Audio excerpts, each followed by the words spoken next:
Mesdames et messieurs, bonjour. Merci de nous rejoindre et bienvenue dans votre journal à la une. Le président de la République, Abdelmadjid Tebboune, a présenté hier ses condoléances à la famille du supporter de l'équipe de football de Ain Timousent, décédé dans un tragique accident de la circulation survenu hier sur la RN11 à Gdil, dans la wilaya d'Oran. Les détails dans un instant.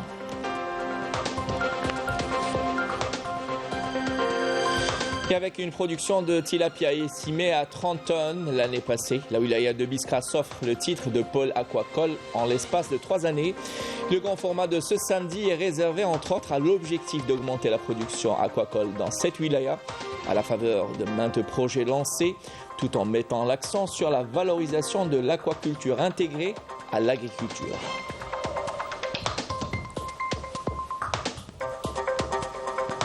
Et puis à Raza, la martyre, théâtre d'attaque d'une brutalité sans précédent, où les hôpitaux, les écoles, les mosquées sont bombardés sans cesse.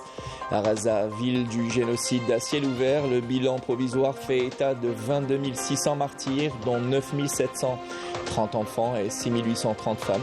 On fait le point de la situation dans ce journal. Voilà pour l'essentiel de l'actualité en titre. Bienvenue à vous tous. Tout d'abord, le président de la République, Abdelmadjid Tebboune, a présenté hier ses condoléances à la famille du supporter de l'équipe de football de Ain Timousent, décédé dans un accident de bus qui transportait des voyageurs et les supporters de cette équipe. Suite au douloureux accident du bus qui a coûté la vie à un fidèle supporter de l'équipe de Ain Timousent, écrit le président de la République. J'adresse mes sincères condoléances à la famille du défunt et à toute l'équipe et prie pour un prompt rétablissement pour le reste des blessés. À Dieu nous appartenons et à lui nous retournons, a conclu le président de la République. Ce tragique accident de la circulation qui a coûté la vie à une personne et fait 23 blessés est survenu hier au niveau de la route nationale numéro 11 à Gdil de la wilaya d'Oran, après le renversement d'un bus de transport de voyageurs. La victime ainsi que les blessés ont été évacués en urgence par la protection civile à l'hôpital de Gdil. Plus de détails avec Malika Bellal. 2 semaines après le tragique accident dont a été victime l'équipe de football d'Al Bayad à Tiaret, un autre drame a frappé un autre club en Algérie. Cette fois, c'est le bus transportant des supporters du CR Timousent qui s'est renversé sur la route nationale 11 à Gdil, à l'est d'Oran. Il pleuvait beaucoup, on n'a pas eu le temps de réaliser ce qui se passait. Le bus a dérapé, il s'est renversé. J'ai eu très peur, mais alhamdoulilah, je suis toujours en vie.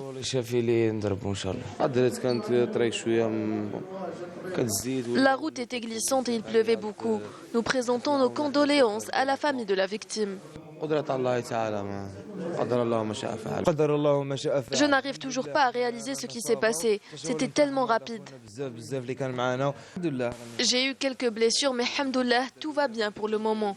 Je remercie le staff médical qui a bien pris soin de nous. La victime, un chauffeur de 57 ans, et les blessés sont pris en charge dans les hôpitaux de Gdil et du 1er novembre à Oran.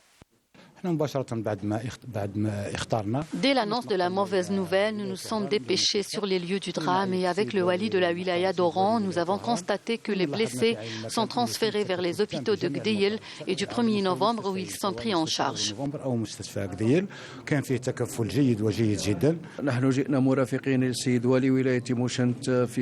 Nous avons tenu à être présents pour apporter notre soutien. Nous présentons nos condoléances à la famille du défunt et à tous les supporters de l'équipe CR Timousent. Le bilan provisoire de cet accident est d'un mort et 23 blessés. Et dans le reste de l'actualité, le projet de ligne ferroviaire qui relie Djbel Ankh à Tébessa au port de Annaba permettra le transport de 10 millions de tonnes de phosphate par an et de générer d'importantes recettes en devises. Il permettra également de dynamiser cette région frontalière. Reportage Hanan Bourayou, récit Badi Amarni. 422 km est la longueur de cette ligne ferroviaire en cours de réalisation. Elle figure parmi les projets structurants lancés par l'Algérie, ce qui a permis la création de plus de 17 000 postes d'emploi. Ce projet insufflera une nouvelle dynamique économique et sociale à la région et facilitera le déplacement des voyageurs et le transport des marchandises et désenclavera les régions que cette ligne desservera.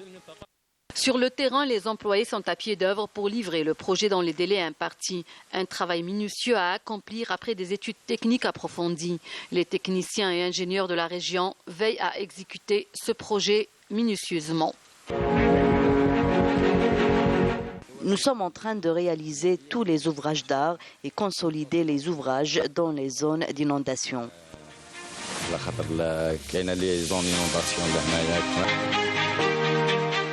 Cette ligne ferroviaire permettrait également l'exploitation du phosphate dont les réserves sont importantes dans la région, chose qui permettra le transport de 10 millions de tonnes et de générer des recettes de 2 milliards de dollars annuellement.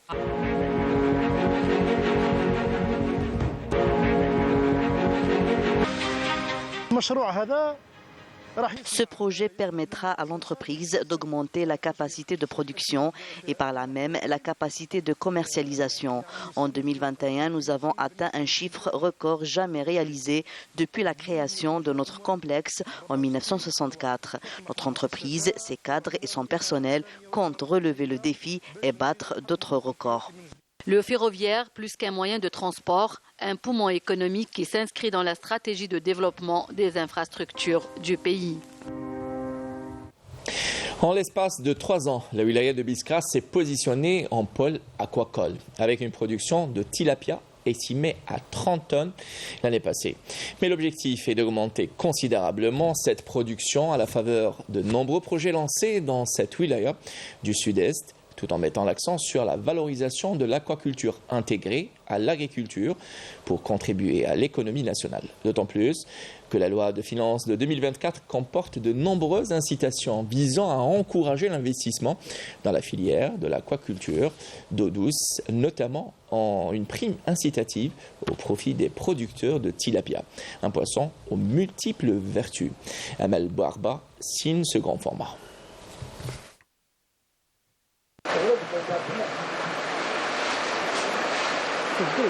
Poisson d'élevage par excellence, le tilapia que vous voyez là est l'une des principales espèces d'aquaculture sur laquelle mise Biskra. L'exemple ici, dans cette ferme aquacole étatique située à Sidi Oqba, à une vingtaine de kilomètres de Biskra. Depuis 2022, elle s'est spécialisée dans l'élevage de tilapia et le succès est immédiat. Cette unité relevant de l'ONAB s'est transformée dans l'élevage de poissons en 2022. Nous avons commencé avec une période d'essai de 6 mois. Nous maîtrisons actuellement tout le cycle d'élevage de poissons, principalement de type tilapia, que ce soit en termes de production d'alevins, en écloserie et d'engraissement. Nous disposons de serres piscicoles avec une vingtaine de bassins pour l'alvinage et le pré-engraissement. Nous avons également un bassin d'aquaculture intégré à l'agriculture. Actuellement, nous avons le tilapia. Pourquoi le tilapia? C'est un poisson 5 en 1, c'est-à-dire c'est un poisson qui est le poisson le plus produit au monde, avoisinant les 145 kilos par seconde. Et aussi, c'est un poisson qui est utilisé dans l'intégration par les agriculteurs. Les agriculteurs, donc, au lieu pour diminuer le coût d'utilisation des produits chimiques, ils utilisent l'eau aquacole parce qu'elle est riche en matière organique. Donc c'est ce qu'on appelle l'intégration de l'aquaculture à l'agriculture. Le tilapia est un poisson en multiples vertus. Excellent candidat pour l'intégration de l'agriculture à l'aquaculture. Ce type de poisson est une espèce filtreuse qui tolère une large variation de salinité. Riche en collagène, sa peau est utilisée notamment pour soigner les brûlures. Nous avons démarré avec l'élevage de tilapia rouge et le tilapia du Nil. Ce type de poisson a de nombreuses vertus. Notre objectif est de diversifier les ressources à lui halieutique, nous avons développé certains types de poissons comme le poisson-chat. Nous avons également lancé une expérience pilote réussie pour acclimater certaines espèces de poissons marins à l'eau douce. L'un des volets de notre expérience concerne aussi l'élevage de la gambusie, un type de petit poisson d'eau douce qui permet de lutter contre la prolifération de moustiques vecteurs de paludisme et d'autres maladies vectorielles. Avec plus de 400 bassins aquacoles, la wilaya de Biskra est considérée comme leader à l'échelle nationale en matière d'investissement et d'écloserie en aquaculture. La production de tilapia augmente d'année en année. Elle a doublé en 3 ans, atteignant en 2023 les 30 tonnes par an. Nous avons 2 projets étatiques, Tekoyavik et Considère, et 8 projets privés, en attendant l'aménagement des zones d'activité aquacole pour la réalisation des porteurs de projets. La wilaya de Biskra elle a été choisie comme seule et unique wilaya pilote dans le cadre du projet Pro Agro Jeunes. C'est un projet de 2 ans qui est financé par le Fonds international du développement agricole et mis en œuvre par l'Organisation internationale du travail et conduit par Benider. Ce projet consistera à ouvrir des formations de courte durée pour les jeunes entre 15 et 35 ans dans le domaine de la spiruline et de la pisciculture. Nous avons signé des conventions avec plusieurs universités comme celle de Taref, Soqahras, Biskra, Chlef, Ouargla, afin de développer la recherche scientifique dans le domaine de l'aquaculture. Nous avons également conclu une convention avec Considère pour leur fournir des alevins. Concernant la commercialisation, nous disposons de points de vente de poissons un peu partout au niveau national.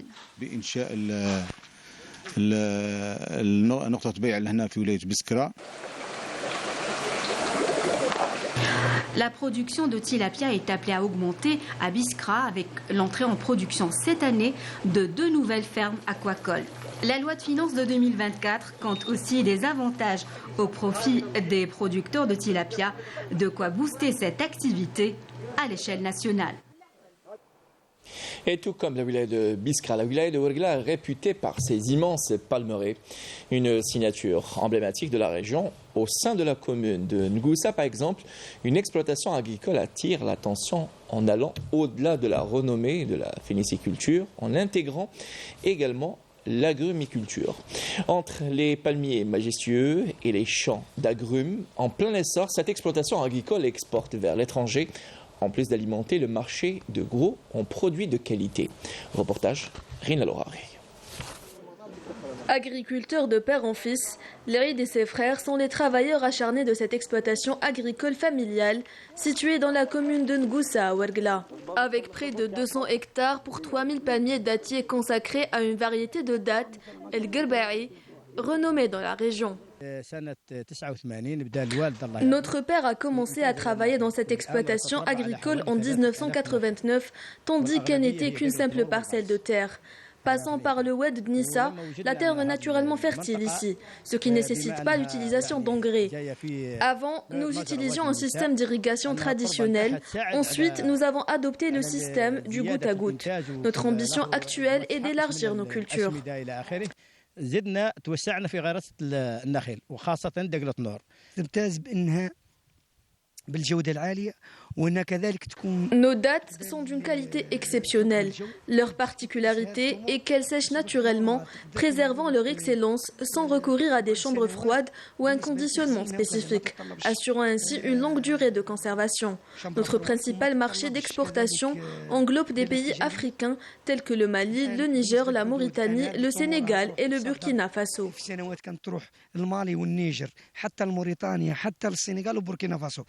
Avec une production de plus de 800 quintaux de dattes récoltées cette saison, les frères Suissi ont atteint leur objectif grâce au soutien des services agricoles de la wilaya. La commune de Ngoussa abrite environ 2071 hectares de palmiers, générant une production de 100 791 quintaux de dattes. Cette exploitation agricole se positionne parmi les principales productrices de dattes dans la région. Nous soutenons activement les agriculteurs en installant des systèmes d'irrigation modernes tels que le goutte à goutte ou à pivot et en assurant le raccordement à l'électricité. Dans cette même exploitation s'épanouit également l'agrumiculture sur environ 7 hectares.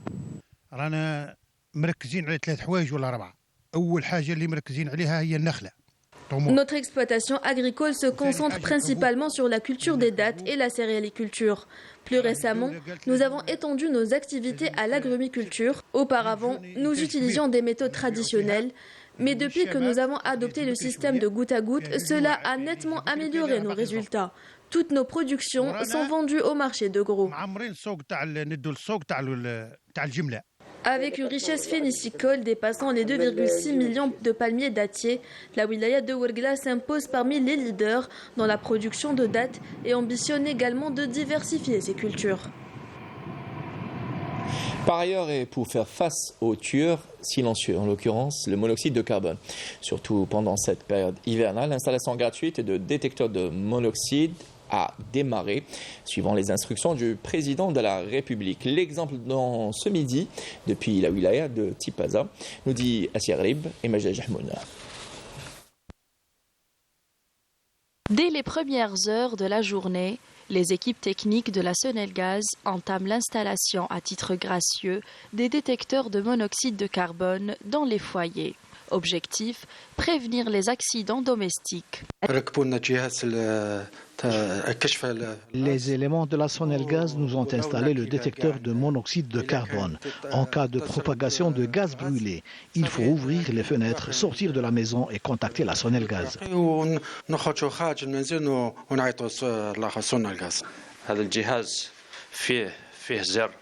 Il y a ce bouton qui sert à tester si l'appareil marche. En appuyant dessus, l'alarme sonne et le voyant rouge s'allume.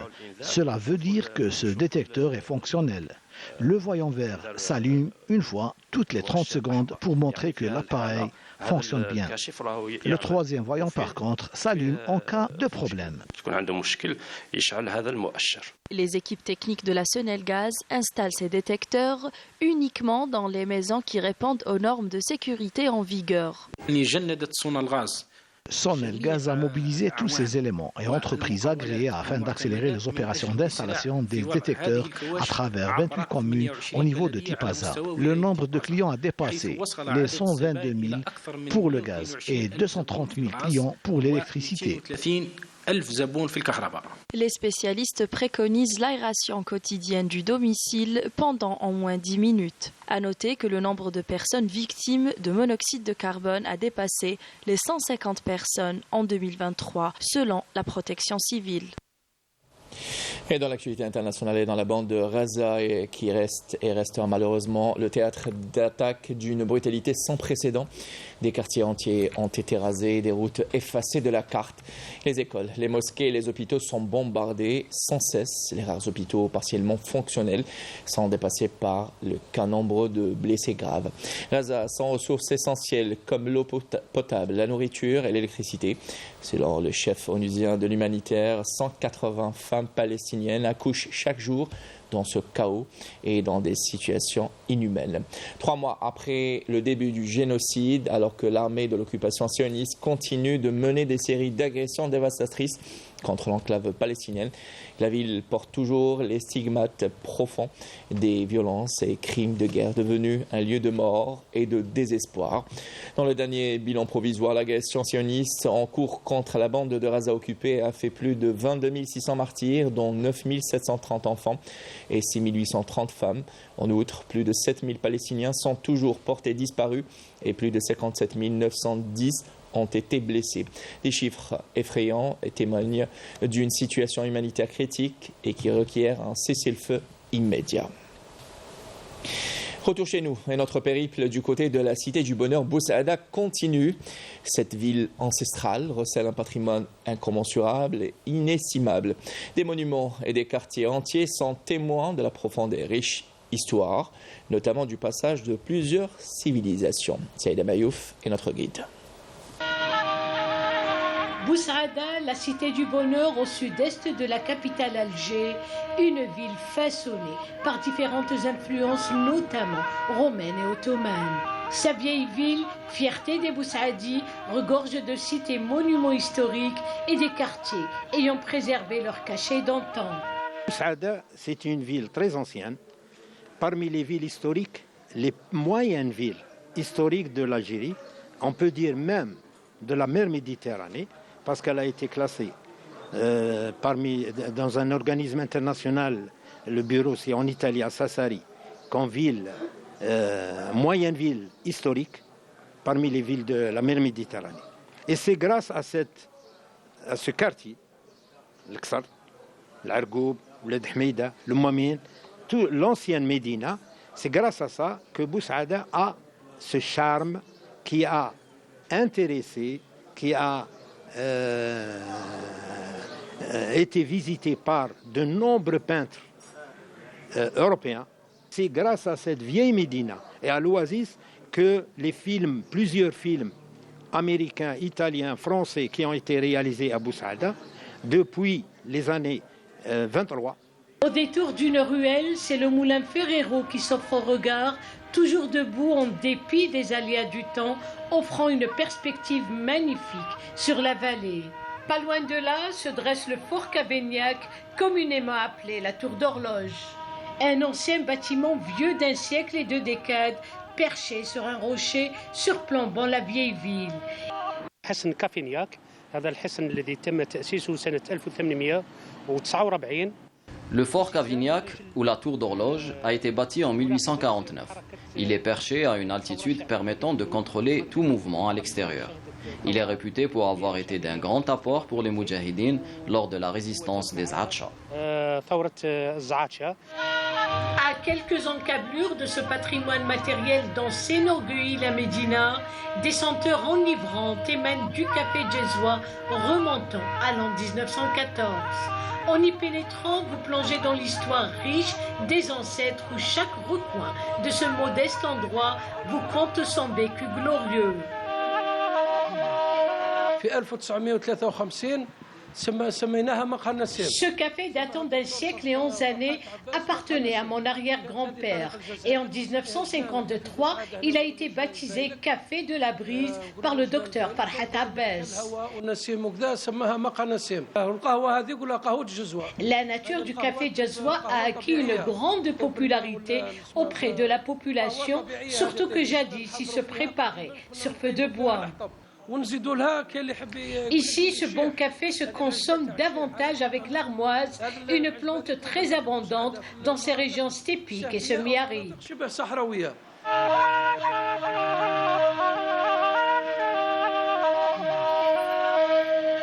La Cité du Bonheur offre sans nul doute aux visiteurs une découverte surprenante et un voyage à travers le temps dans sa culture, son histoire et sa beauté captivante, notamment à travers sa sublime oasis réputée pour être la plus proche de la Méditerranée.